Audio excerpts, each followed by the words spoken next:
compañero Edson. ¿Qué tal, Edson? ¿Qué Muy buenas tal? tardes. ¿Qué tal, Kelly? Bienvenidos a todos nuevamente a este segundo webinar. Es el segundo jueves que ya estamos llevando este nuevo programa que está dirigido a todo el personal de salud, en especial al área de enfermería. Ya se están conectando. Tenemos en este momento 41 personas, van sumándose 43. La vez pasada llegamos a 210 y fue un gusto tenerlos a todos en línea. El día de hoy tenemos a un docente de gran experiencia, es el magíster Marco Soca, quien nos va a compartir muchos de sus conocimientos y vamos a indicarles más o menos lo que se va a realizar. Durante esta transmisión vamos a tener la ponencia del magíster en este caso, y antes de finalizar la ponencia vamos a tener un espacio donde ustedes van a tener que escribir la palabra clave en los comentarios para poder recibir la asistencia de nuestro asesor virtual, quienes le va a escribir a ustedes para poder solicitarle sus datos correspondientes y acceder a la constancia gratuita que nosotros emitimos.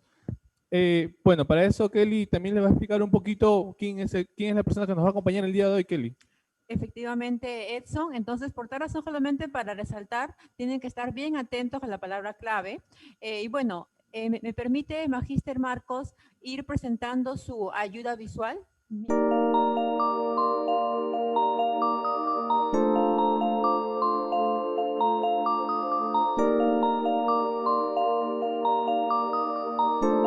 Magíster Marco Antonio Soca Olarte, enfermero asistencial de la Unidad de Cuidados Intensivos del Hospital Nacional 2 de Mayo, especialista en cuidados intensivos adulto, con grado en maestro en gestión de los servicios de la salud, actual docente de la segunda especialidad en cuidados intensivos de la Universidad María Auxiliadora y es parte de la familia de Asís Especialización. Muy buenas tardes, magíster Marco Antonio Soca. Muy buenas tardes, Kelly. Buenas tardes, Nelson. Buenas tardes a todos los asistentes a este nuevo curso, ¿no? El tema que vamos a tocar hoy día es ventilación mecánica protectiva, ¿no? Bien, si bien es cierto, los ventiladores mecánicos se han diseñado para poder salvar vidas y ese es el objetivo primordial del empleo del ventilador mecánico. También es cierto que el mal uso, una inadecuada programación, un deficiente monitoreo del ventilador mecánico en relación al paciente y el desconocimiento de ciertos parámetros puede llevar a que el ventilador genere daños a nivel pulmonar, ¿no? Que no es la idea. Entonces, en el curso de hoy día vamos a hablar acerca de cuáles son las estrategias de ventilación mecánica protectiva, ¿no? Va a ser una conversación, una charla, perdón, aplicativa, ¿no? Yo sé que muchos de ustedes, los asistentes, manejan observan, monitorizan al paciente con ventilador mecánico. Entonces, este curso va a ser de mucho provecho para ustedes, ¿ya?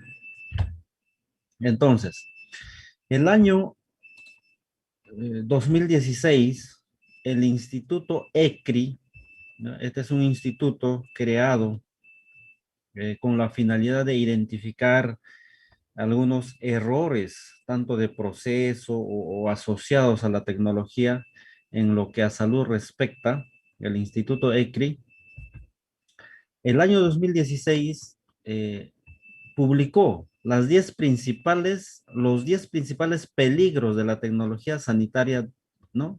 Para el año 2016. En el punto 9 estaba y decía lo siguiente: no operar apropiadamente los ventiladores de cuidados intensivos puede dar como resultado lesiones pulmonares inducidas por el ventilador mecánico. Eso es lo que nos dice el Instituto ECRI, ¿no? Resultado de un trabajo de investigación. Pero lo bueno de esto es que son prevenibles, ¿no? Son prevenibles. Entonces, para centrarnos en lo que es ventilación mecánica protectiva, Primero vamos a hablar de la injuria pulmonar inducida por el ventilador mecánico. Es el hecho que yo les decía. El ventilador mecánico puede producir daño a los pacientes sometidos a este equipo biomédico, ¿ya? Entonces, ¿qué es la injuria pulmonar? Es el daño pulmonar agudo directamente inducido por la ventilación mecánica. En modelos animales, estas alteraciones imitan al síndrome de diestrés respiratorio agudo. Entonces, ustedes observan aquí una placa de rayos X de tórax normal, ¿no? Donde estoy señalando. Si es que queremos interpretar, ¿no? Las partes de color negro significan aire, ¿no? Significan aire. Entonces, en esta placa de tórax no se observan, ¿no? Consolidaciones, ¿no? Las consolidaciones son, adquieren un color blanquecino, como es el caso de esta placa de tórax de un paciente con neumonía. Miren la zona, la radiopacidad, esta de color blanco. Esta es la zona de radioopacidad. Significa que en esta zona está ocurriendo una neumonía, puede ser bacteriana o viral. Hay un proceso inflamatorio o infeccioso en esta zona, lo que no sucedía en una placa de tórax normal. Ahora, ¿qué pasa? ¿Qué sucede en un paciente que tiene síndrome de diestrés respiratorio agudo, el famoso ARDS? Y dicho sea de paso, los pacientes que se infectan con COVID-19, los pacientes graves, los casos graves, llegan a ser este síndrome de diestrés respiratorio agudo. Fíjense y comparen las placas radiográficas con con los demás pacientes, ¿no? Es un infiltrado bilateral, ¿no? En ambos campos pulmonares, ahí se nota esta radioopacidad, ¿no? De color blanca, radioopacidad en las bases, prácticamente todas las bases, y solamente ustedes van a observar, ¿no? Las zonas ventiladas, que son estas zonas de color negro, en una poca proporción. Por eso se dice que estos pacientes con ARDS tienen un compromiso de un 60%, 70%, 80%, ¿no? De compromiso pulmonar. El COVID-19, el virus del SARS-CoV-2, es un virus bien agresivo. Es un virus que en cuestión de 3, 5, 7 días puede desarrollar un ARDS, ¿no? Un ARDS. Entonces,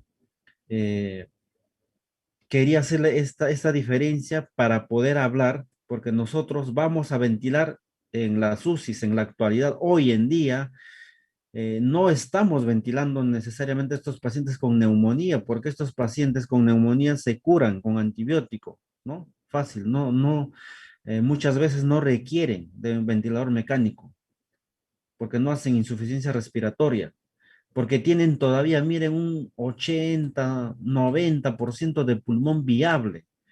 Sin embargo, en este tipo de pacientes que tienen ARDS, el pulmón viable es muy pequeño, ¿no? Es muy pequeño. Estos pacientes hacen insuficiencia respiratoria y es necesario conectarlos, colocarlos al ventilador mecánico. Entonces, el día de hoy vamos a hablar acerca de este síndrome de diestrés respiratorio agudo que está sometido a ventilación mecánica. Y en este pulmón pequeño, que es viable, se puede, que el objetivo es salvar este pulmón viable y recuperar aquellos alvéolos que están colapsados. Ese es el objetivo. Pero si aplicamos una ventilación mecánica inadecuada, una programación inadecuada, por el contrario, van a dañar más el pequeño pulmón viable, ¿no? Entonces, hoy día vamos a aprender cuáles son esas estrategias de ventilación mecánica protectiva. Entonces, en la parte inferior dice, el BILI, o sea, la injuria pulmonar inducida por el ventilador mecánico suele ser indistinguible morfológica, fisiológica y radiológicamente del daño alveolar difuso de la lesión pulmonar aguda y solo puede generarse en forma pura en modelos experimentales en animales. ¿Qué significa? Que si el paciente ha sido contagiado con el virus del SARS-CoV-2 y ha desarrollado un ARS severo o moderado, no se puede distinguir cuánto daño le está produciendo el ventilador mecánico programado de forma inadecuada, ¿no? Eso es lo que nos quiere decir. Entonces, fíjense nuevamente con el ARDS, síndrome de diestrés respiratorio agudo. Fíjense, esta es una placa, ¿no? De rayos X de tórax y hay radiopacidad en casi un 80%, ¿no? Se puede observar. Y esta es la misma placa del mismo paciente, perdón, es la placa de tomografía, ¿no? Entonces, el ARS es una forma de edema pulmonar de causa no cardiogénica, que es secundario a una injuria pulmonar que se produce debido a un proceso inflamatorio de origen local o sistémico, que puede ser por el virus del SARS-CoV-2, ¿no? Entonces, Gattinoni, el doctor Gattinoni, es uno de los investigadores, ¿no? Al igual que hay un grupo de investigadores que se dedican a brindarnos, felizmente, ¿no? Estudios que van a guiarnos, ¿no? En la actividad terapéutica y monitoreo de este tipo de pacientes. Él dice que el BILI, o sea, la injuria pulmonar inducida por el ventilador mecánico, no es más que el excesivo estrés y strain regional o global. ¿Qué significa? Estrés es esa sobredistensión, ¿no? Sobredistensión y strain es deformación de los alveolos, ya sea regional en un lóbulo tal vez o global en todo el pulmón, aplicado a este pulmón de bebé. Entonces, se diferencia en esta zona tres áreas, ¿no? La primera es el área bien ventilada, también llamada área independiente, que es esta de color negra, de color negro. Como hemos dicho, esto representa al área eh, donde hay intercambio gaseoso, o sea, son alvéolos viables, ¿no? El área, el segundo área es el área de una inadecuada o mala ventilación, que es esta de acá. Es un área de transición entre el área este, colapsada y alvéolos viables, ¿no? Es una zona reclutable que se puede reclutar, ¿no? Y tenemos un área no ventilada, que es esta zona de acá, por si acaso esto es pulmón, esta es parte, ¿no? La base, la zona posterior de los pulmones en ambos lados, que esto ya es una zona consolidada, edematizada, con secreción purulenta, edema, que prácticamente esta zona ya no se puede eh, reclutar. Entonces, imagínense brindar ventilación mecánica a un pulmón heterogéneo. Esto se llama pulmón heterogéneo, porque si fuera un pulmón homogéneo, todo el pulmón, todo el pulmón sería de estas características, así, con una, ¿no? De color negro, de color negro. Pero no es el caso, ¿no? Hay zonas bien ventiladas, que son las zonas dependientes, hay zonas mal ventiladas, que es una zona de transición, y hay una zona no ventilada, edematizada, colapsada, ¿no? Entonces, el doctor Luciano Gattinoni identificó estas zonas, ¿no? Estas zonas de color negro, las zonas viables, las zonas funcionantes, donde ocurre el intercambio gaseoso, y por el tamaño de esas zonas, él le llamó el baby lung, ¿no? El famoso pulmón de bebé. Entonces, ¿qué es lo que decía o dice él? Que a este tipo de pacientes con ARDS, síndrome de distrés respiratorio agudo, se debe ventilar, ¿no? como si fuera un pulmón de bebé. Ya no ventilar con el volumen tidal necesario para este tipo de pacientes, o mejor dicho, para este pulmón, ¿no? Sino brindarle un volumen tidal, un volumen corriente menor, de manera que no dañe, no dañe estas zonas, estos alveolos todavía funcionantes, que no dañen estos alveolos. Y otro objetivo, reclutar a estos alveolos, esta zona, ¿no? De mala ventilación, y si es posible, ¿no? Reclutar la mayor cantidad de alveolos para que este paciente pueda recuperarse, ¿no? Entonces, el objetivo en todo caso de la ventilación mecánica protectiva en este tipo de pacientes es una ventilación del baby lung solamente con volúmenes bajos, volúmenes tidales bajos, porque ya sabemos que la zona pulmonar viable se ha reducido drásticamente. Y si nosotros con el ventilador mecánico dañamos esa zona pulmonar viable, no estamos tratando adecuadamente a este paciente. Entonces, antes de continuar, el ARTS, ¿no? Y seguramente ustedes ya saben lo que es el índice de Kirby, el famoso PAFI, que es la relación entre la presión parcial de oxígeno en sangre arterial y el FiO2, ¿no? Que se programa en el ventilador mecánico, y es fácil de sacar. Por ejemplo, tenemos la presión parcial de oxígeno en sangre arterial de 105, dividimos entre 21, ¿no? Que es 21%, pero lo expresamos en porcentaje, que sería 0.21. ¿Cuánto sale? 499. Entonces el PAFI, el índice de Kirby, sirve para categorizar al ARS. ¿De qué manera? Miren, se categoriza a ARS leve, ¿no? Se clasifica como ARS leve entre un PAFI de 200 a 300. Un ARS moderado entre un PAFI de 100 y 200.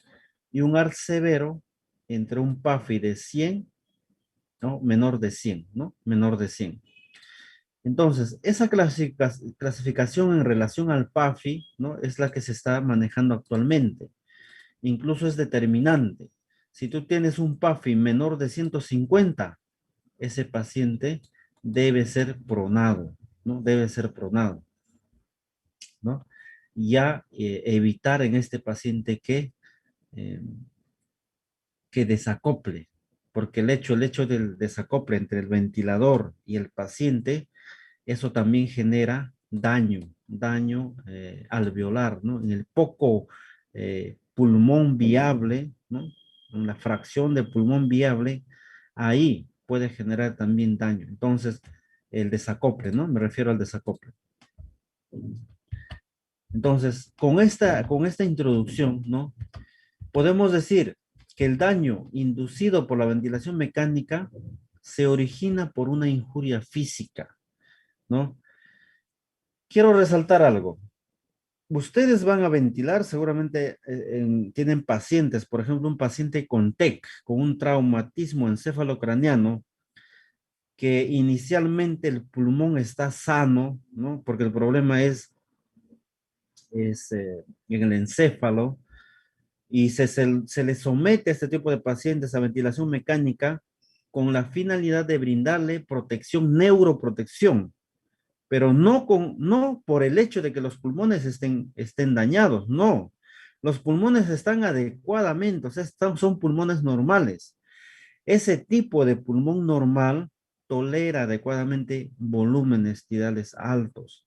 Entonces, el problema no es en estos pulmones sanos y no solamente en el TEC. Por ejemplo, en síndrome de Guillain-Barré, miastenia gravis, problemas neuromusculares, que inicialmente los pulmones están sanos, ¿no? Están sanos, no tienen injuria. En estos pulmones pueden tolerar volúmenes altos, pero nuestro mayor trabajo es en los pulmones con ARS, o sea, rescatar aquellos alveolos que se pueden reclutar y evitar el daño de aquellos alveolos viables, ¿no? En suma, ventilar a estos pacientes como si tuvieran un pulmón de bebé, ¿no? Como bien lo decía el doctor Gattinoni. Entonces, el ventilador mecánico puede producir daños, por ejemplo, un barotrauma, exceso de presión, volutrauma, exceso de volumen, atelectrauma. Es la apertura y cierre cíclico de los alvéolos y cronotrauma a través del tiempo o la frecuencia respiratoria elevada también daña a los pulmones. Todas estas lesiones, ¿no? Estos agentes que les he mencionado, todos van a confluir en un solo tema, ¿no? Esto de aquí se le denomina actualmente ergotrauma. Ergotrauma engloba todo. Todos confluyen en un biotrauma, ¿no? ¿Qué significa? Cuando el ventilador te da mayor presión, como es en este caso del barotrauma, ¿no? Fíjense en esta zona, puede producir ruptura, ¿no? De porciones, de zonas, tal vez de alveolos, ¿no? Y el aire salir de la zona alveolar, tal vez acumularse en el aire extra alveolar, ¿no? Las consecuencias de brindarle a un pulmón presiones excesivas, ¿no? Que es la que brinda, el ventilador mecánico brinda el aire en términos de volumen y también en términos de presión, ¿no? Un exceso de presión puede producir barotrauma, ¿no? Y ese barotrauma se manifiesta como neumotórax, enfisema pulmonar intersticial, ¿no? Ustedes han visto algunos pacientes, le tocan la piel, ¿no? Y ven que es como una esponja, ¿no? Están produciendo un enfisema subcutáneo, un neumomediastino puede producir embolia aérea, etcétera. Todo por la administración de presiones altas, elevadas, ¿no? El barotrauma, ¿no? Se ha demostrado en animales, ¿no? Al inicio de la ventilación mecánica, ¿no? Allá por los años 1965, 70, se ventilaban a los pacientes con elevadas volúmenes y elevadas presiones y aquellos investigadores, ¿no? Hacían experimentos con animales, en modelos animales y observaron que el exceso de presión que se les brindaba a esos pulmones de los animales generaba edema, ¿no? Desarrollo de edema, un cuadro inflamatorio, ¿no? Rápido y severo. Cuando las presiones, cuando la ventilación, ¿no? Y la presión superaba a mayor a 45, ¿no? Con 30 centímetros era menor el daño. Entonces, de ahí parte de esos experimentos en modelos animales, de ahí parte que la presión pico no debe ser mayor a 40, ¿no? A 40. Entonces, eso es lo que produce un exceso de presión en la vía aérea, ¿no? Esto administrado por el ventilador mecánico. Por ejemplo, acá podemos tener que el aire está saliendo del lugar y se puede localizar en el tejido celular subcutáneo. El aire también puede acumularse en el espacio pleural, haciendo un neumotórax, o puede irse al mediastino, haciendo un neumomediastino, ¿no? Por eso es que debemos monitorizar las presiones elevadas, ¿no? Las presiones en el ventilador mecánico. Por eso es que se monitoriza. Otra de los daños que produce el ventilador mecánico es la entidad denominada volutrauma, ¿no? se define como el daño causado por sobredistensión alveolar secundario a altos volúmenes alveolares. Esto es lo que les decía. Si ventilamos a un paciente con ARS, con un compromiso de un 60-70% de pulmón, se debe orientar la ventilación como si fuera un pulmón de bebé, porque si se orienta como si fuera un pulmón normal, van a generar una sobredistensión, porque acuérdense que hay un 70, 60, 80% de pulmón que está consolidado, está edematizado, no funcionante.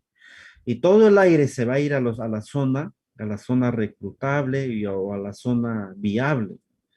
Entonces, los pulmones ya no van a recibir, mejor dicho, van a recibir toda la cantidad que debería recibir al 100% ese 20, 30, 40% de pulmón. Entonces se debe orientar a ventilar con volúmenes tidales personalizados, ¿no? Eso es lo que vamos a ver ahora. Entonces observen aquí, estos son los alvéolos, ¿no? En una ventilación normal, aquí está el corazón, mediastino, los grandes vasos. Cuando hay una hiperinsuflación, miren cómo los alvéolos se distienden, ¿no? Se distienden los alvéolos y también conllevan a comprimir mediastino, corazón y los grandes vasos sanguíneos, ¿no? Entonces, el volutrauma puede inducir o exacerbar daño pulmonar en humanos, ¿no? Es una conclusión.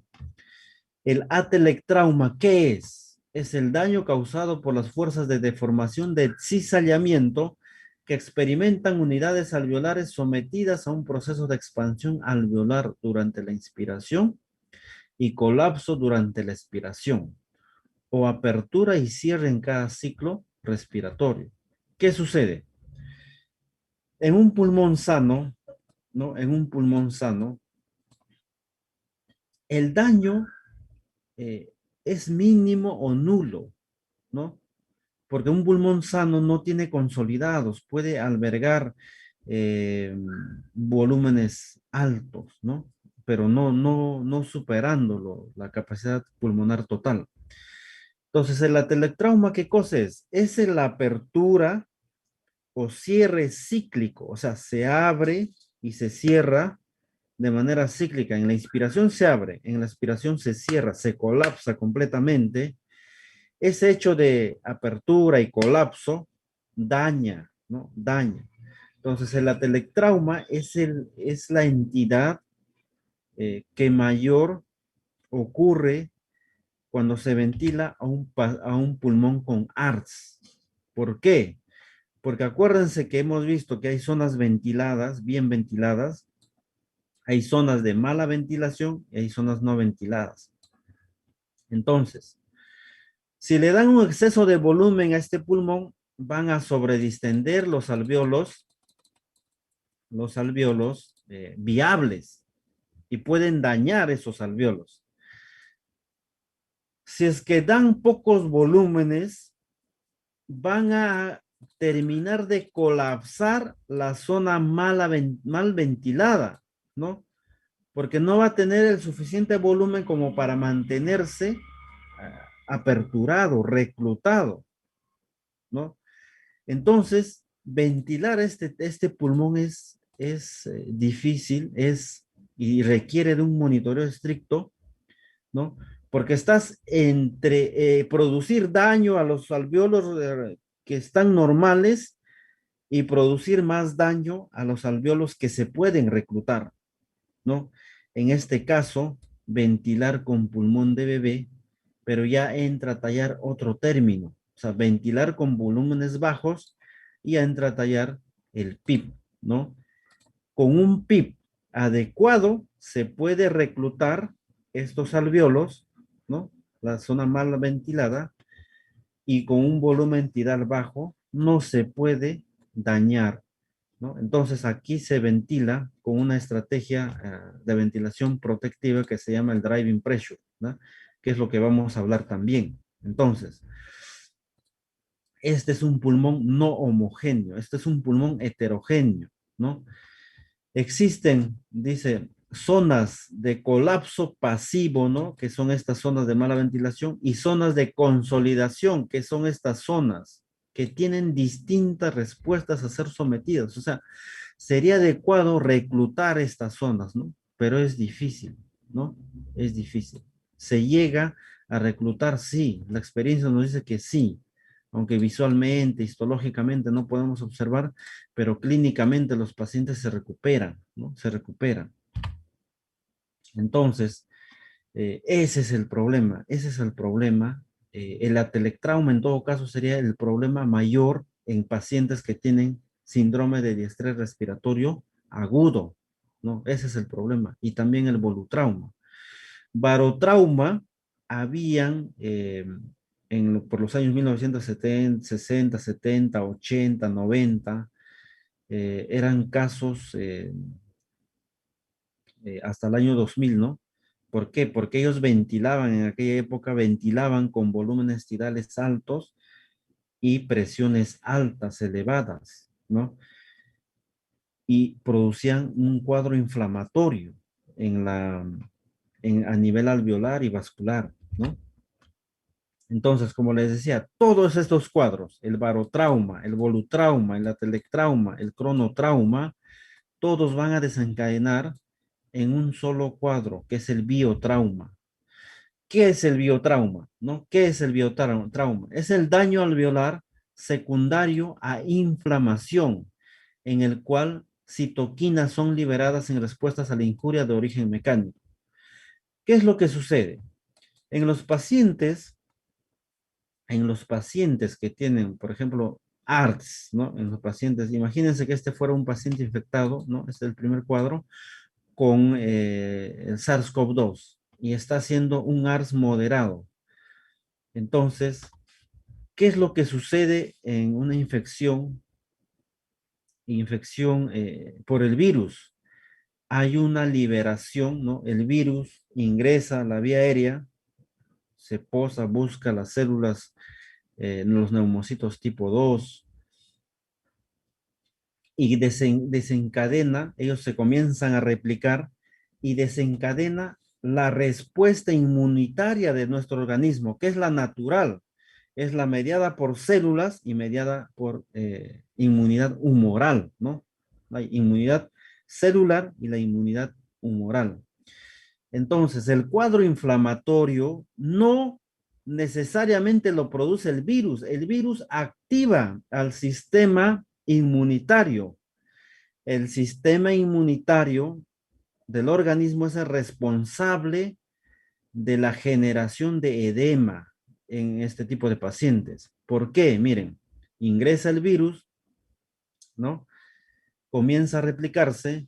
La respuesta del organismo natural es eh, la liberación, los macrófagos liberan el factor de necrosis tumoral, las interleucinas 6, 8, y hay una teoría que se llama, en el caso de pacientes con COVID-19, las tormentas de interleuquinas, que son estas, la interleuquina 6, 8, factor de necrosis tumoral, los leucotrienos, tromboxanos, todos los mediadores de la inflamación se liberan.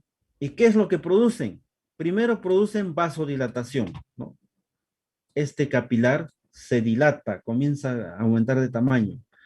Hay aumento de la permeabilidad vascular, ¿no? Las células se separan, el endotelio se separa uno de otro, y al separarse hay fuga de proteínas al espacio intersticial, y aquí también hay una separación, ¿no? En los neumocitos tipo 1, tipo 2, y el agua, el líquido y la proteína que están normalmente en los capilares salen afuera al espacio intersticial, ingresan también a la zona alveolar, ¿no?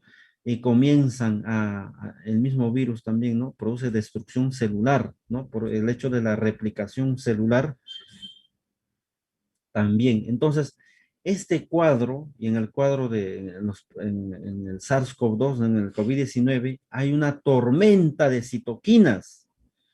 O sea, si la liberación de las citoquinas, las interleucinas, ¿no? Era moderada, En este cuadro ya hay una liberación exagerada. Por eso es que todo el cuadro va avanzando esto. Ya depende de cada organismo y de la respuesta inmunológica y el desencadenamiento de esta inflamación de cada persona, ¿no? Y los antecedentes, ¿no? Ahí sabemos patologías que agravan este cuadro, ¿no? Entonces, en un paciente que tiene ARS, en este caso moderado que estamos diciendo, el pulmón ya está edematizado, los alvéolos están edematizados, ¿no? Hay edema intersticial. Entonces, ¿cuál es el objetivo de la ventilación? El objetivo de la ventilación es reclutar a estos alvéolos, ¿no? Que están medianamente inflamados, llenos de líquido, reclutar, salvar, evitar que se colapsen, pero ¿con qué? Con una adecuada ventilación, con una ventilación mecánica protectiva, con parámetros protectivos. Eh, sí, si se programa, se monitoriza, ¿no? Sobre todo la programación inadecuada y no se hace seguimiento a este paciente de esos parámetros, vas a llegar a esto, a un daño. O sea, no solamente el daño producido por el virus y la respuesta inmunitaria del organismo, sino también por el daño o la injuria que produce el ventilador mecánico, ¿no? Por eso el monitoreo es al vinímetro, ¿no? Entonces, ¿cuál es el objetivo? Llegar a esto, ¿no? Llegar a esto, o sea, evitar el bili, la injuria pulmonar asociada por ventilador mecánico, que trabajen los macrófagos, que comiencen a fagocitar y disminuir el edema con el tiempo y reclutar la mayor cantidad de alvéolos y evitar el daño de los alvéolos viables, ¿no? Ese es el objetivo. Entonces, el objetivo, existen dificultades para ventilar a un pulmón heterogéneo, como hemos visto, ¿no? El baby lung. ¿Por qué? Porque este es heterogéneo, zonas ventiladas, zonas medianamente ventiladas y zonas colapsadas, ¿no? Consolidadas, estas zonas. Por si acaso esto es parte del pulmón también, ¿no? Entonces, si observan todas estas zonas, se podría reclutar, ¿no? Y la intervención de enfermería aquí también es clave, ¿no? Estás entre estas dos injurias, entre el atelectrauma, alvéolos colapsados, y alvéolos sanos. El objetivo, ¿cuál es? Es reclutar estos alvéolos, ¿no? Edematizados y no dañar a los alvéolos sanos. ¿Y eso cómo se logra? Vamos a ver ahora, ¿no?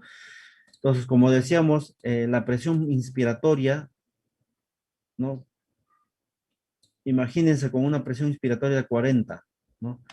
En estas zonas bien ventiladas, ¿qué es lo que va a producir? Sobredistensión. Y fíjense este hilo, este tejido. Esto está a punto ya de romperse, ¿no? ¿Por qué? Porque la intención es esa, ¿no? El paciente está desaturando, aumentamos volumen, aumentamos presiones y sobredistendemos esto. Pero, ¿qué es lo que pasa en estas zonas que están relativamente colapsadas? Miren el alvéolo que está colapsado, ¿no? Entonces, ¿el objetivo cuál es? No sobredistender estos alvéolos de la zona viable y reclutar estos alvéolos que, que son, ¿no? Que pueden ser eh, que pueden recuperarse, ¿no? Ese es el objetivo, ¿no? Entonces, viendo esos problemas, ahora vamos a hablar de ventilación mecánica protectiva. Eh, Hace años, ¿no? 1960, 70, Renier y colaboradores, ¿no? Encontraron que la tasa de interleuquinas, ¿se acuerdan de las interleuquinas? 1, 6, 8, el factor de necrosis tumoral, son las responsables de generar edema y aumento de la permeabilidad, vasodilatación, estrés sudado, ¿no? Son los responsables de generar edema en los pulmones específicamente, ¿no? ¿Qué encontraron ellos? Que con una técnica ventilatoria protectiva, ¿no? Disminuyeron drásticamente la liberación de interleucinas, ¿no? Y aquí también Temblay y colaboradores nos dice que demuestran en otro modelo animal que la combinación que genera mayor tasa de liberación de interleuquinas y mayor deterioro del intercambio gaseoso es el empleo de altos volúmenes y ausencia de PIP. El empleo de PIP adquiere un factor protector.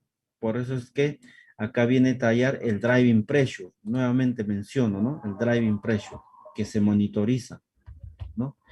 Entonces, esta es una brújula. ¿Cuáles son nuestros objetivos de ventilación mecánica? ¿No? Ya les voy mencionando. Programar a un paciente con un volumen tidal en relación al peso corporal ideal de 6 a 8 y en ARS de 4 a 6. Esto de aquí, en ARS, de 4 a 6 mililitros por kilogramo de peso ideal. Mantener una presión alveolar menor a 30, un driving pressure de menor a 15, ahora vamos a ver eso, y un poder mecánico menor a 12 o en todo caso menor a 17 en un paciente con lesión pulmonar severa, en un AR severo, menor a 17. Estas son nuestras estrategias ventilatorias. Vamos al primer caso.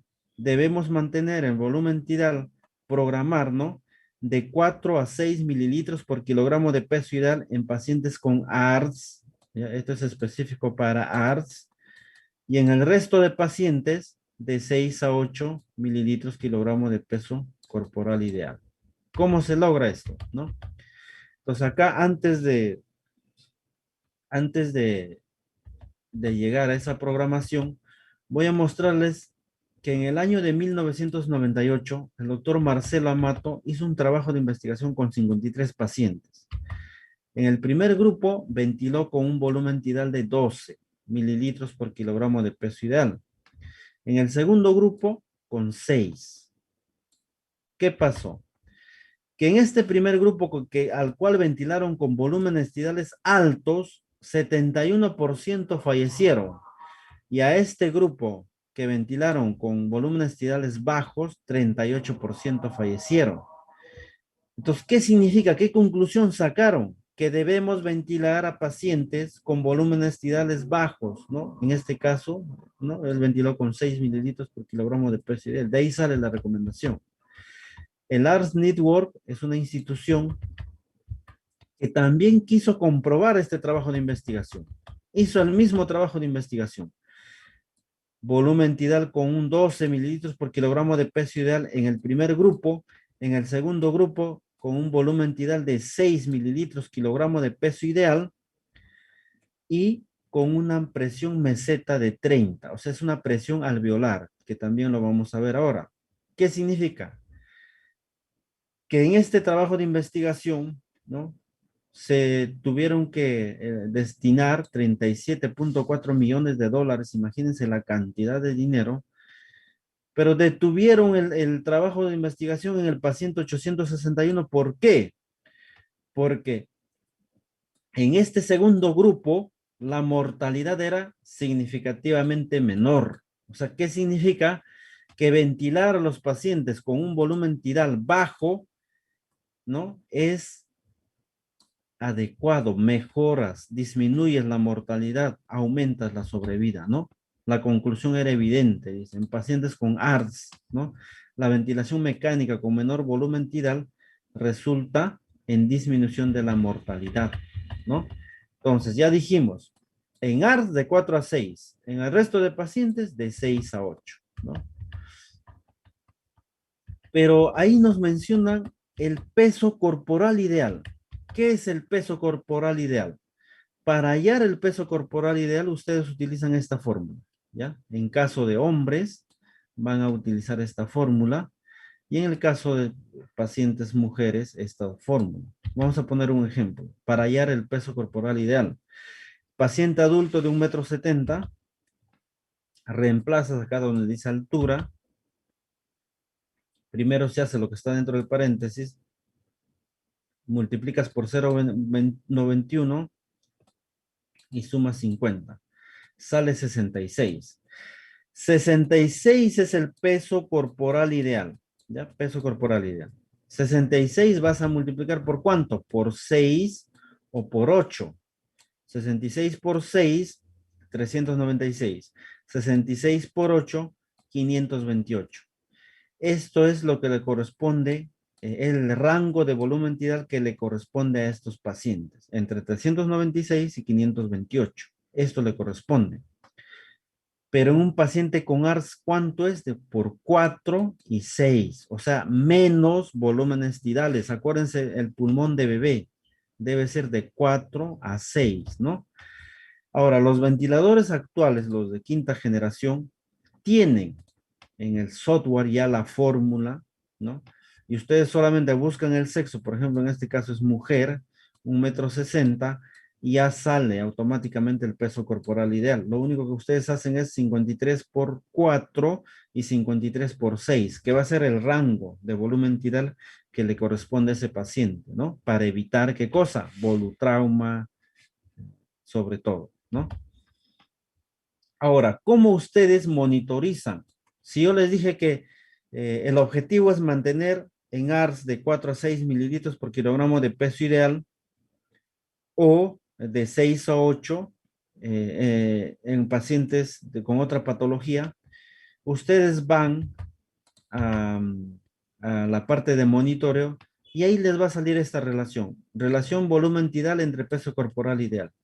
Y sin necesidad de calcular, esto ya lo calcula automáticamente, ¿no? El ventilador ya lo calcula automáticamente. Entonces, ¿cuánto es? 7.5. ¿Estamos dentro de ventilación protectiva? Sí. ¿No? Siempre y cuando este paciente no tenga ARS, ¿no? Porque sería de 4 a 6, porque estamos en 7.5. O sea, es mucho volumen tidal para ese peso, para ese peso del paciente, ¿no? Segunda estrategia protectora, la presión plató. La presión plató, por si acaso, también se denomina presión meseta o presión alveolar. ¿Cuánto debe ser? Menor a 30. Menor a 30, ¿ya? Entonces aquí ya se demuestra que con una presión plató menor a 30 disminuye, aumenta la sobrevida. Aumenta, o sea, la sobrevida es mayor con presión plató de menor de 23, ¿no? Y si la presión plató es mayor a 33, se mueren más pacientes, ¿no? Entonces, ¿qué cosa es la presión plató? Es la presión alveolar. Ojo que la presión plató es diferente que la presión pico. La presión pico es esta, que es 26 en este caso, ¿no? En este paciente, es 26. ¿Qué sucede? Con este ventilador, aquí no se puede medir la presión plató, tienes que hacer una maniobra, tienes que hacer una pausa inspiratoria. Entonces, en este caso de ese ventilador Hamilton, hay una viñeta donde dice herramientas, haces clic ahí, haces clic acá en mantener inspiración, mantener la inspiración. ¿Qué pasa cuando tú haces clic en mantener la inspiración? Vas a hacer una pausa, o sea, se cierra la válvula inspiratoria, se cierra la válvula expiratoria y hace una pausa. Y al hacer esa pausa, ¿cuánto tiempo? 3 segundos recomendado, ya 3 segundos. Fíjense qué es lo que sale aquí, en esta gráfica de aquí. Fíjense, ¿no? Ya no es normal que las anteriores, sino que sale una meseta. Por eso se llama presión meseta, esta de acá. Y esta presión representa la presión alveolar y esa es la que vamos a medir. Entonces ustedes con el cursor, este es, ¿no? Avanzan el cursor, esto de aquí se avanza con el rodillo del ventilador mecánico y aquí les va a aparecer un valor que es 20. Esta es la presión meseta. La presión meseta, presión alveolar, la presión del alveolo es 20, que es diferente a la presión pico, que acá creo que es 26, ¿no? Aproximadamente. Es diferente. Para medir la presión meseta se tiene que hacer una pausa inspiratoria. O sea, cierras válvula inspiratoria, cierras la válvula expiratoria y en esa pausa no hay flujo. Miren el flujo. El flujo es esto. Inspiración, expiración, inspiración. Acá, aquí no hay flujo. Y el volumen tidal se mantiene en un nivel, ¿no? Entonces, esta es la presión plató. En este caso, que es 20 a 25, ¿estamos con ventilación protectiva? Sí, está en 20, ¿no? Recomendado, porque menos de 30 aumenta la sobrevida de los pacientes. Tercera estrategia, el driving pressure. ¿Qué cosa es? ¿No? En inglés, presión de conducción. Debe ser menos de 15 centímetros. Esto es más fácil de hallar todavía. No, esto es más fácil. O sea, ¿qué cosa es la driving pressure? Es la diferencia entre la presión plató menos la PIP. Presión plató ya saben medir, que es la presión meseta, ¿no? Ya sabes medir. El PIP es esto de aquí, ¿no? Es esto. Entonces, presión plató menos PIP es el driving pressure. ¿Cuánto debe ser? Menos de 15. O sea, ¿qué significa? Que pacientes que han tenido una presión, un driving pressure menor de 15 aumentan la sobrevida. Ahora, ustedes se acuerdan del atelectrauma, ¿no? Que era la apertura y el colapso cíclico entre la sobredistensión tal vez y el colapso de los alvéolos.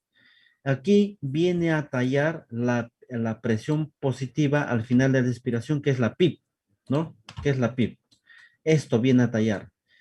Para que esos alvéolos no se colapsen, tienen que colocar un adecuado PIP, entre 10, 12, dependiendo del caso del paciente, ¿no?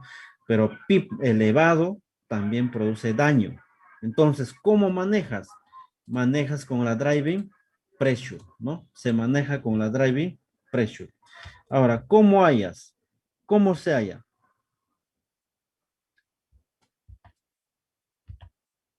¿Ya? ¿Cómo se halla?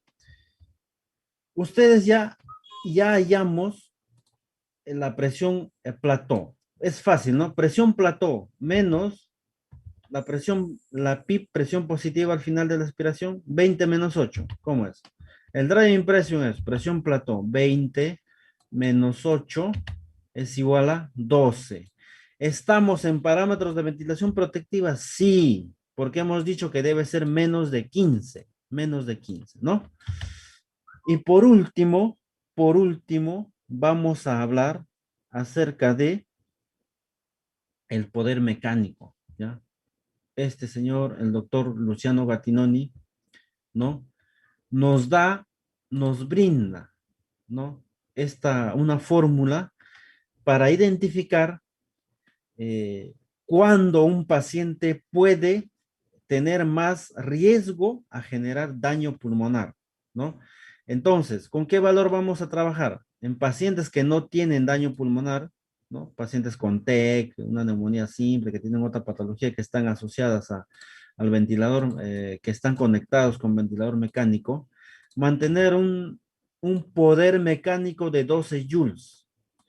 Y aquí aquellos pacientes que tienen daño pulmonar, ¿no? Por ejemplo, el ARS, ¿no? Debemos mantener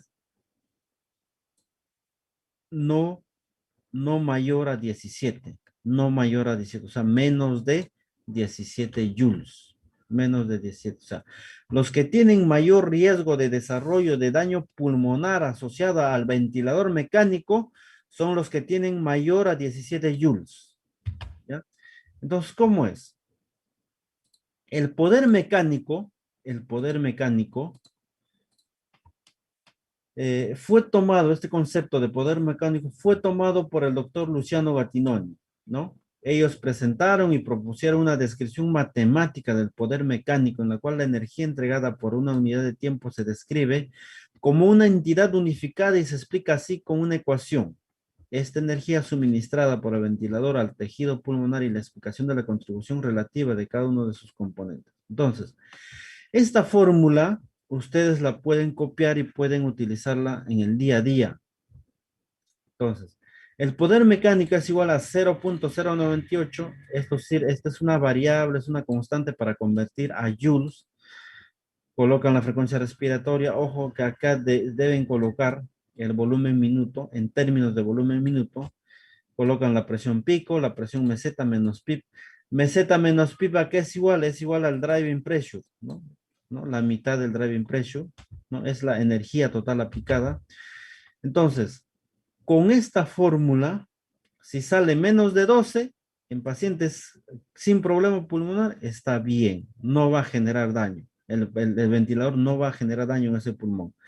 Si el paciente tiene daño pulmonar, como por ejemplo el ARS, y aplican el ventilador mecánico, tienen que mantener un poder mecánico menos de 17.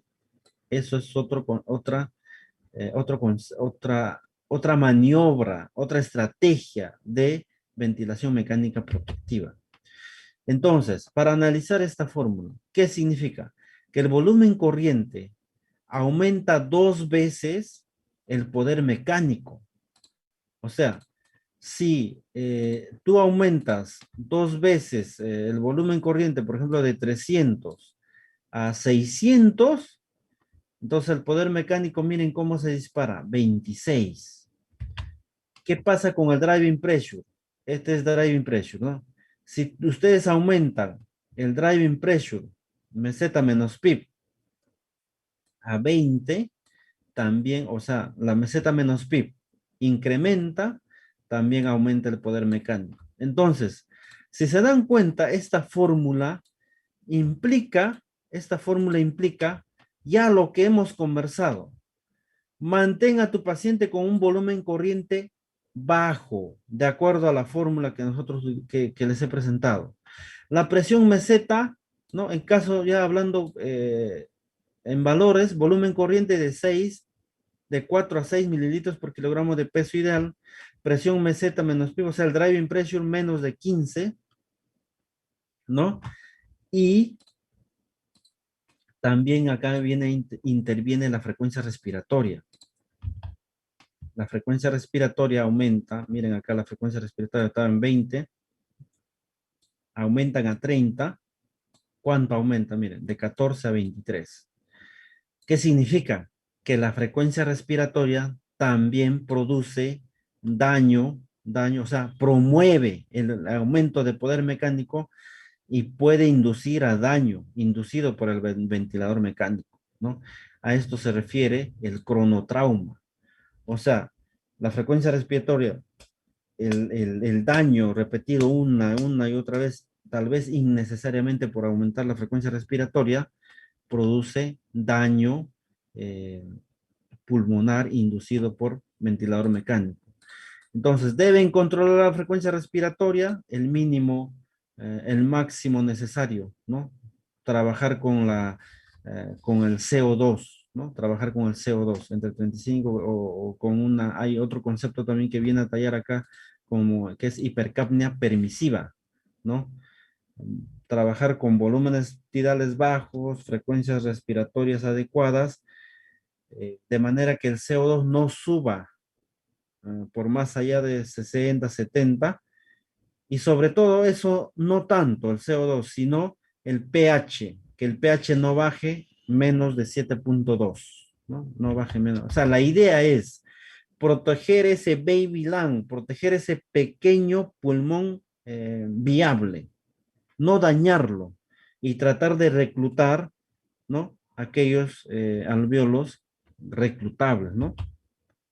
Entonces, en suma, mantener el poder mecánico en 12 joules minuto, pacientes que no tienen lesión pulmonar, por ejemplo, un TEC, pacientes con síndrome de Guillain-Barré, miastenia gravis, pacientes con ELA, ¿no? Esclerosis lateral amiotrófica, etcétera. Pacientes que no tienen lesión pulmonar, que están en la UCI tal vez por otra causa, ¿no?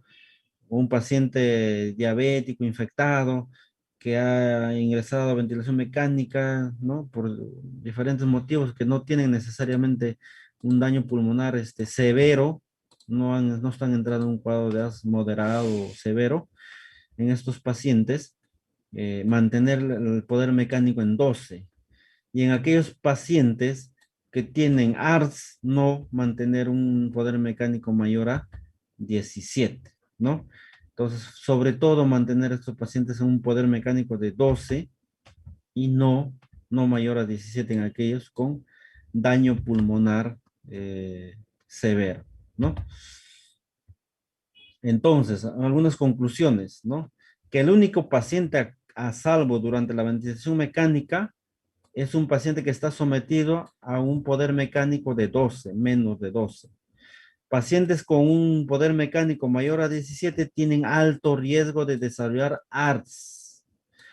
Paciente con más de 20 joules ¿no? Minuto, muy seguramente tienen ARDS, ¿no? O un mal manejo ventilatorio. O sea, estos ya por su patología tienen, pero tenemos que limitar. Acuérdense que volúmenes tidales bajos, frecuencia respiratorias adecuada entre 16 y 20, lo menos posible, un driving pressure de menos de 15, ¿no? Menos de 15.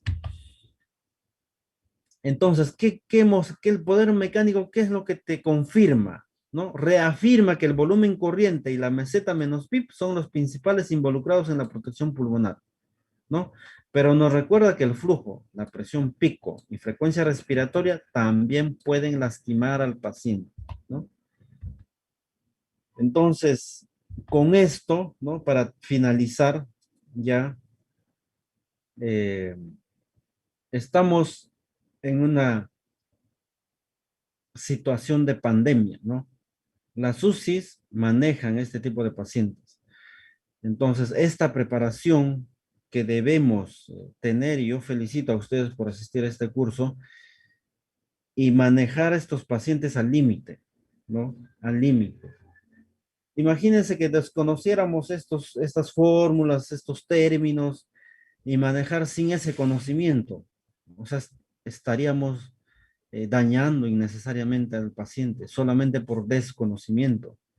Pero ahora que ya conocemos, ¿no? Y seguramente ustedes también ya conocen, vamos a dar una mejor atención a nuestros pacientes, ¿no? Muchas gracias.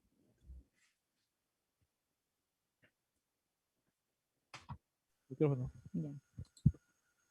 Ok, bueno, ha sido un gusto tener a Magíster Marco el día de hoy. Muchas gracias por compartirnos esa experiencia y esa loable labor que también viene realizando durante esta pandemia. Sé que ha sido difícil todos estos meses, ya un año prácticamente, durante esta pandemia, y esta experiencia que se obtiene, ¿no? Digamos que algo bueno se tiene que sacar de todo lo malo que se viene dando durante este año. Bueno, ahorita lo que vamos a hacer es, vamos a hacer un pequeño tutorial. Lo que están viendo en pantalla es un celular. Ahorita vamos a ver el video. ¿Por qué? Porque vamos a pasar a la zona de preguntas. Sé que tienen muchas dudas. Vamos a activar ahorita las preguntas para que puedan hacer sus consultas. Y en este momento lo que están viendo es un tutorial. En la parte inferior, en los comentarios, lo que deben colocar es el hashtag aprendo con Asís. Coloquen la palabra hashtag aprendo con Asís. ¿Para qué? Para que nuestro asistente virtual les escriba automáticamente en este momento y les solicite todos sus datos para que puedan solicitar la constancia. El asistente virtual se va a comunicar con ustedes de manera automática. Ahorita mismo se están comunicando, ya tenemos a varias personas que se están registrando y solamente es necesario que ustedes coloquen la palabra aprendo con Asís. Adelante colocan por favor el signo numeral para que se genere el hashtag, ¿no? Entonces, de esa manera el asistente, como están viendo en pantalla, le va a ir solicitando sus datos de acuerdo a lo que les esté pidiendo. Primero les va a pedir sus nombres, luego les va a pedir sus apellidos, luego le va a pedir su número de DNI y así consecutivamente lo van llenando de acuerdo a lo que le vaya pidiendo, en orden para que puedan darle la información, ¿ok? Entonces, vamos a ir a la zona de preguntas. Tenemos algunas preguntas, Kelly, que nos han hecho. Ok, dame un segundo, por favor. A ver, gracias, Edson. Magíster Marcos, ¿puede detener su compartición de su PPT? A ver, ok, ya. Listo, entonces vamos a pasar a las preguntas. Pueden ir haciendo sus preguntas. Vamos a ir con Irman Díaz Mesa. En un paciente con problemas cardíacos, ¿cómo es el manejo de la ventilación mecánica?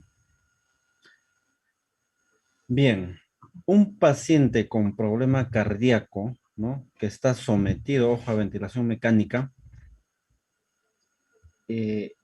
voy a asumir que no tiene daño pulmonar, ya que no tiene daño pulmonar. Tal vez está por otra causa, ¿no? Es una pregunta, ¿no? Es una pregunta buena.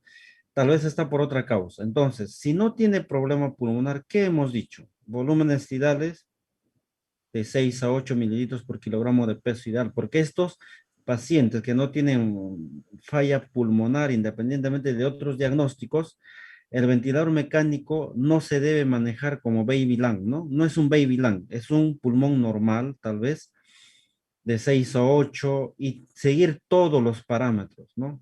Que hemos dicho, el poder mecánico, ustedes trabajen con el poder mecánico. El poder mecánico menor de 12, paciente se asegura una buena protección pulmonar, ¿ya? El poder mecánico, acuérdense que involucra frecuencia respiratoria, volumen tidal, driving pressure, presión pico, ¿no? Son componentes tanto estáticos como dinámicos. Estáticos es presión plató, presión meseta, la presión plató, y los dinámicos son frecuencia respiratoria y presión pico, ¿no?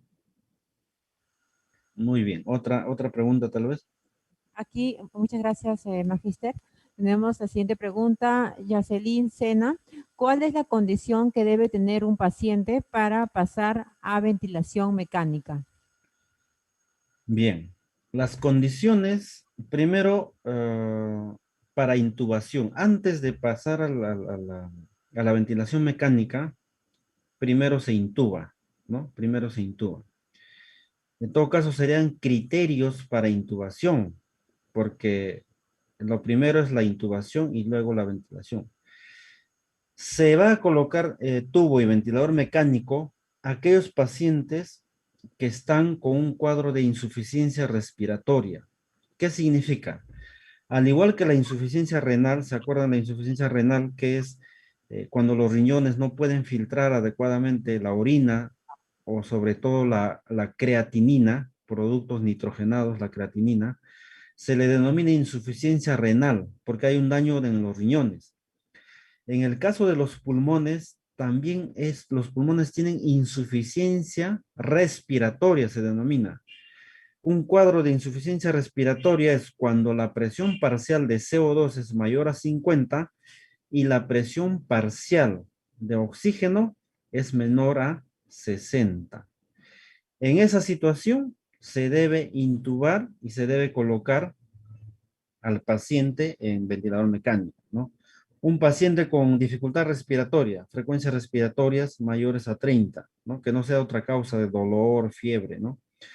Pacientes con una saturación de la hemoglobina menor de 90 con oxigenoterapia mayor a 50%. O sea, tu paciente está con una máscara Venturi con FiO2 de 50%, está desaturando 90% y tiene frecuencia respiratoria mayor a 30, y hay otro parámetro más, el AGA. El AGA determina si el paciente está con insuficiencia respiratoria,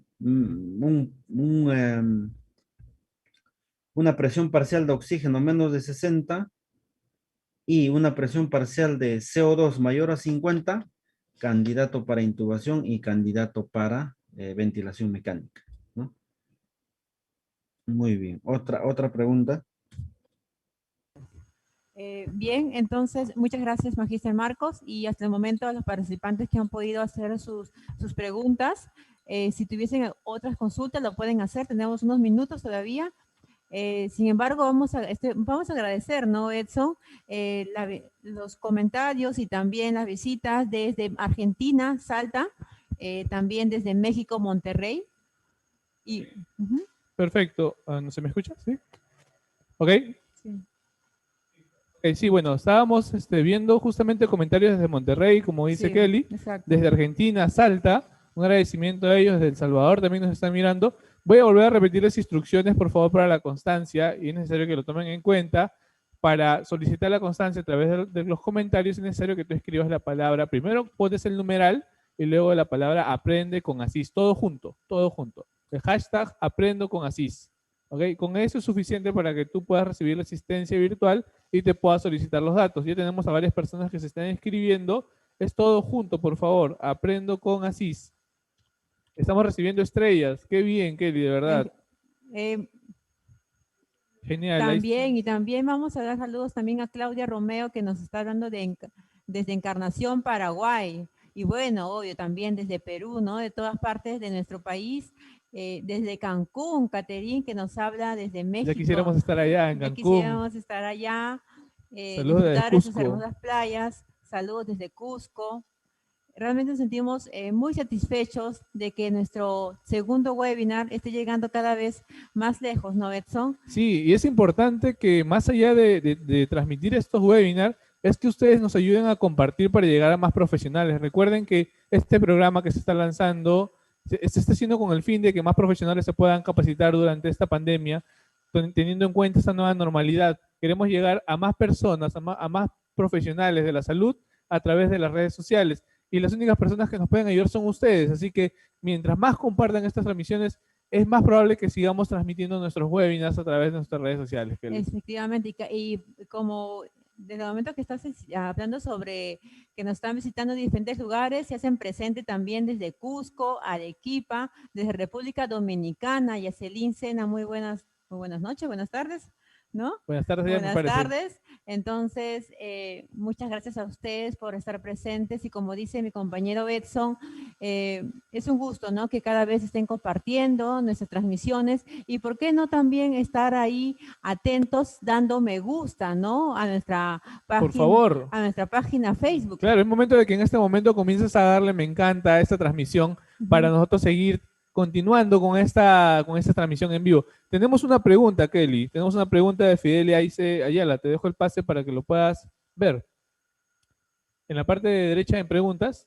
Ajá, ahí lo tenemos. Ah, bien. A ver. Ok, bueno, tenemos aquí el diabetes Ecla Quispe Medina.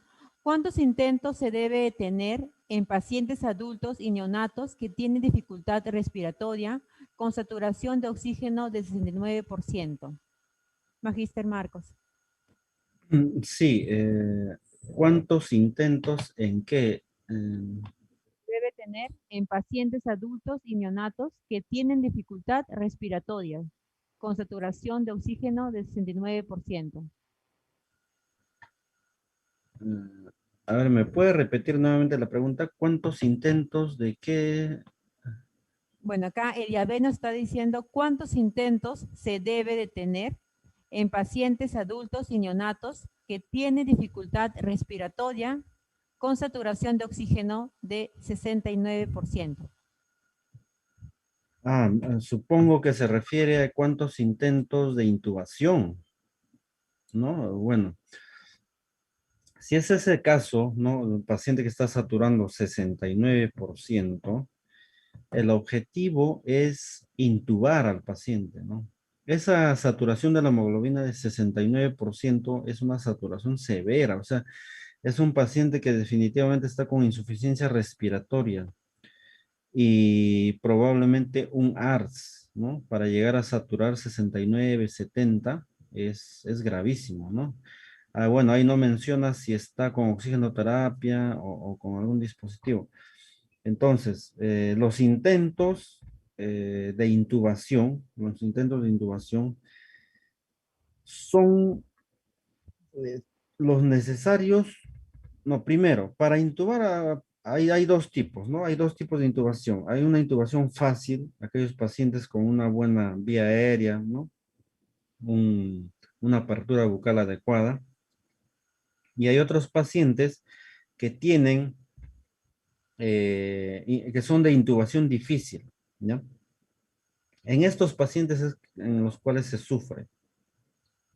Pacientes obesos, pacientes con cuello corto, pacientes con una apertura bucal limitada, ¿no? Porque ahí tiene que colocar el laringoscopio, luego el tubo. O sea, el médico tiene que observar las cuerdas vocales, ¿no? O la epiglotis en todo caso, para poder introducir, ¿no? La glotis. Entonces, el número de intentos pueden ser pues 3, 4.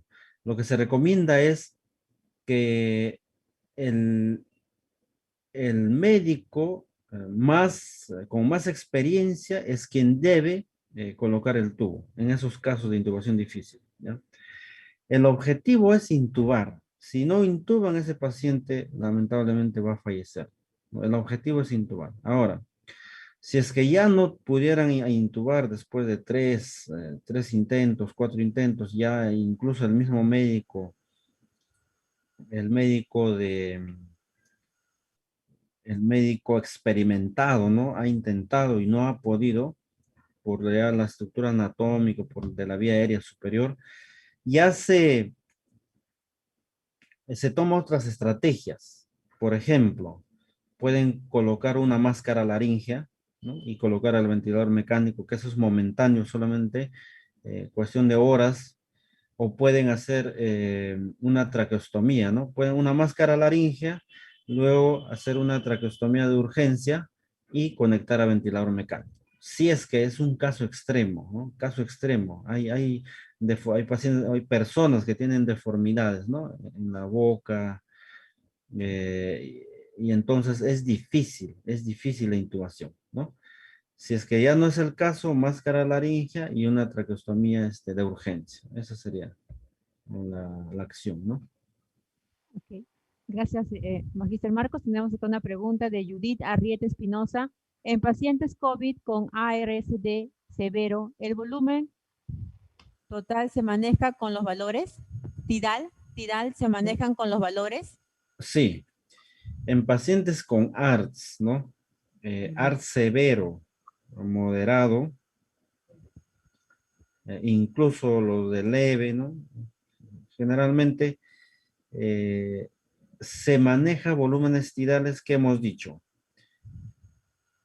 Acuérdense que en estos tipos de pacientes, ¿no? Que tienen COVID, desencadenan al cuadro más grave de la patología pulmonar, que es el ARDS, ¿no? El síndrome de distrés respiratorio agudo. Desencadenan en ese cuadro, los casos graves.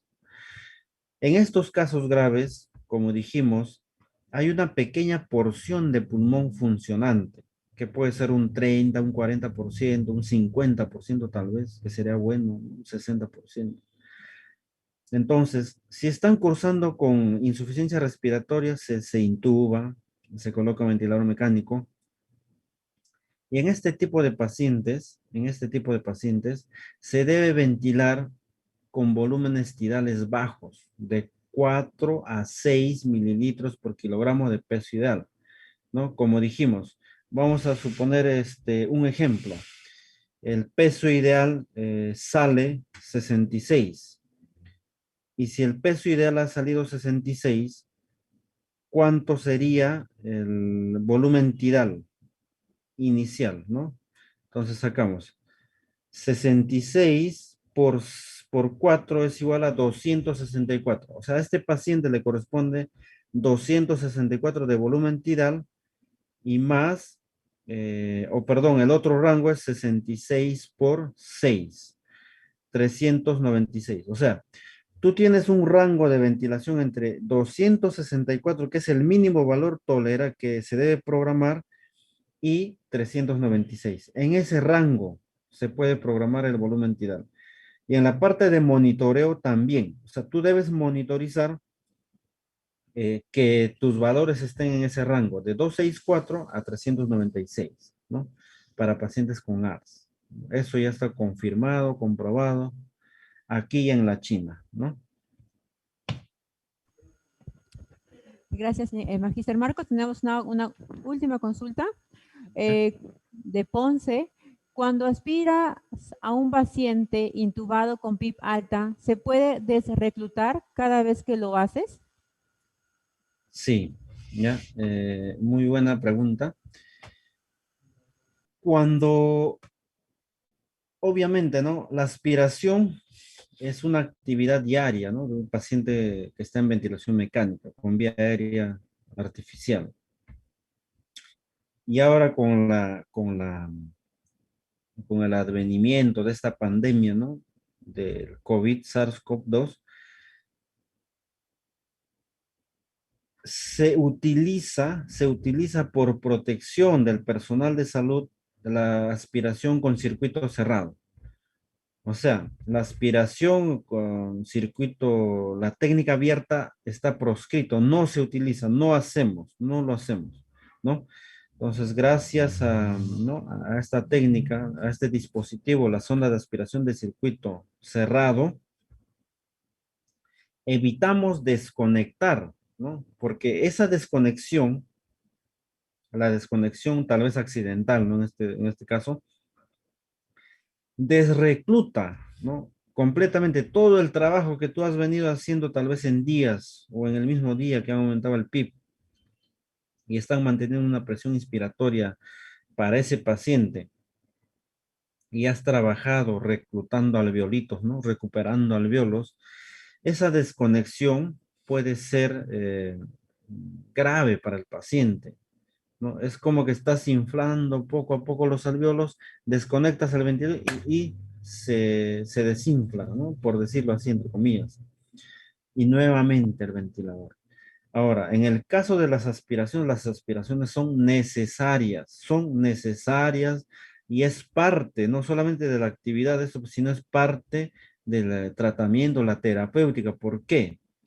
Cuando este tipo de pacientes, ¿no? En la movilización, se debe hacer ligeras palmoterapias, ¿no? Una vibroterapia en la zona del tórax para movilizar secreciones, para movilizar líquido, porque esas secreciones que se acumulan tal vez en base o en alguna zona del pulmonar pueden producir atelectasias y esto complica más el cuadro. Entonces debemos aspirar, ¿no?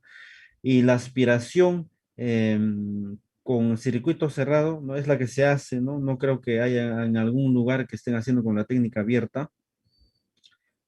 Con la técnica será con la sonda de aspiración de circuito cerrado, disminuye un poco la presión inspiratoria. Sí, sí disminuye. No, no vamos a decir que no, pero sí disminuye. Pero no hay otro método. No hay otro método, ¿no? Y es necesario, ¿no? Aspirar secreciones después de una breve terapia respiratoria. Muy bien. Bien, muchas gracias, Magíster Marco Antonio Soca, por esta presentación realmente realmente explicativa, realmente empática, como nos ha mostrado todo ese tema no tan extenso en una hora aproximadamente. Así se especialización les agradece por su participación y estamos seguros de poder contar con usted en próximos webinars y también en próximos cursos que ASIS está desarrollando, que va a desarrollar.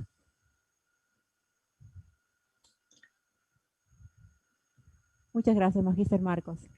Bien, muchas gracias a ustedes, ¿no? A la empresa CISA Especialización, a Kelly, a Nelson, a Delson, a todo el equipo que conforma CISA Especialización y sobre todo a las personas que están presentes, ¿no? Que están presentes porque ellos saben muy bien, ¿no? Sabemos muy bien que la única herramienta para poder nosotros actuar adecuadamente con nuestros pacientes es el conocimiento. Si dejamos de prepararnos, de leer, de asistir a este tipo de eventos, estamos dejando de lado nuestra esencia, ¿no? Y nuevamente felicitamos a esta empresa por ese compromiso con la salud y con nuestro pueblo, ¿no? El Perú. Muchas gracias. Gracias, Magíster Marco. Un agradecimiento extenso de esa especialización. Nos vemos pronto. Genial. Bueno, entonces ahora nos estamos quedando, bueno, estuvimos en Facebook Live, todavía estamos en vivo. En este caso, bueno, vamos a agradecer a todos los que están conectados. Ya estamos cerrando, en breves minutos se está cerrando ya estas inscripciones para la constancia. Todavía tiempo, tienes aproximadamente 5 minutos para poder hacerlo. Es necesario solamente que comentes en la transmisión, aprendo con Asís, con el hashtag adelante, para que puedas recibir la asistencia virtual y te puedan solicitar los datos. Un dato extra, para la emisión de la constancia, en este caso, tenemos un plazo de 24 horas aproximadamente, o sea, el día de mañana a esta hora ya deberías tener la constancia. En caso contrario, nuestro asistente virtual se va a comunicar contigo para ver de qué manera te podemos ayudar. Si por si acaso no recibiste la primera constancia, porque hay algunos que estuvieron en el primer webinar, descuida, solamente es necesario que te comuniques con nosotros, dejando tus datos para ver si realmente te registraste correctamente y de lo contrario, si no, ver de qué manera te podemos ayudar. Recuerden que jueves a jueves estamos desarrollando un nuevo webinar. La semana pasada tuvimos uno en el área de neonatología. Esta semana estamos con UCI adulto. Y el próximo webinar, el 18 de marzo, estamos con el tema de estrategia en la supervisión del tratamiento del TBC en épocas de Un pandemia. tema muy importante. Así que no se pierdan a la misma hora, ¿no, Edson? A la las misma hora en el mismo 6 de la canal. tarde por Asís Especialización, acompañándonos junto con Edson. Y bueno, mi nombre es Kelly Calderón. Y realmente ha sido un gusto estar el día de hoy conectados. Y como dice Edson, no olvidarse la palabra clave, ¿no, Edson? Aprendo con Asís, con el numeral adelante, todo junto. Esa es la palabra clave para solicitar la constancia en esta ocasión. Así que la otra semana que tenemos el nuevo webinar, tenemos otra palabra clave que va a ser importante que estés atento para que puedas solicitar la constancia y puedas, en todo caso, certificarte. Esto es un programa completamente gratuito en pro de todos los profesionales, en modo de agradecimiento por ese trabajo que vienen haciendo durante todo este año, que ha sido de verdad impecable. De verdad muy impecable y muy, muy importante para salir de toda esta problemática. Así que, pues Kelly, nos queda solamente despedirnos y nos estamos viendo en otra oportunidad, ¿verdad? Sí, Edson. Bueno, agradecerles por el día de hoy, su presencia, a todos los participantes de cada punto de nuestro país, Perú, y también de todas las ciudades de Latinoamérica que nos ha ido visitando, ¿no? Bueno, los esperamos hasta la próxima ocasión, hasta el 18 de marzo, y vamos creciendo juntos, como es el lema de la ciencia especiación, creciendo juntos y cada vez yendo más lejos. Nos con vemos ustedes. el jueves 18 a las 6 de la tarde hora Perú, 5 de la tarde hora de México, 8 de la noche hora de Argentina, 8 de la noche hora de Chile. ¿Ok? Y por favor, en los comentarios déjanos el próximo tema que quisieras que realicemos. Así que depende de ti qué tema vamos a desarrollar. Solamente déjalo en los comentarios para nosotros poder tenerlo en cuenta y desarrollarlo para que tú puedas seguir aprendiendo. Nos vemos pronto. Chao, Kelly. Chao, Edson.